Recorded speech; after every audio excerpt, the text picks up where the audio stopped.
Hi everyone, in this video, I'm going to be talking about how you can make money as a prompt engineer. So viewers, let me introduce to you PromptBase. PromptBase is a marketplace where you can buy and sell text prompts that are used to generate images, text, and other creative content with AI models like DALL-E, Midjourney, and GPT. There are a number of benefits to selling prompts on PromptBase.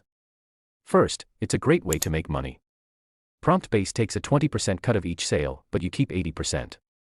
This means that if you can sell a prompt for $10, you'll make $8.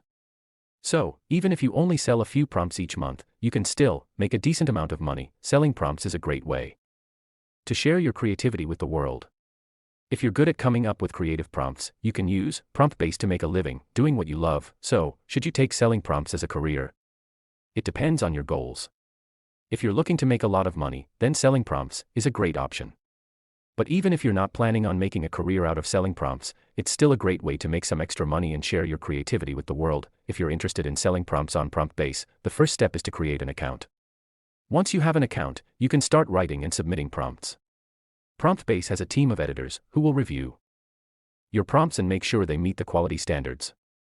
Once your prompts are approved, they will be added to the marketplace where you can start selling them, making extra passive income. Selling prompts on PromptBase is a great way to make money, share your creativity, and learn more about AI. If you're interested in any of these things, then you should consider selling prompts as a career. Thanks for watching. I hope this video has been helpful. Subscribe the channel and press the bell icon. If you have any questions, feel free to leave a comment below. Until next time, happy prompting.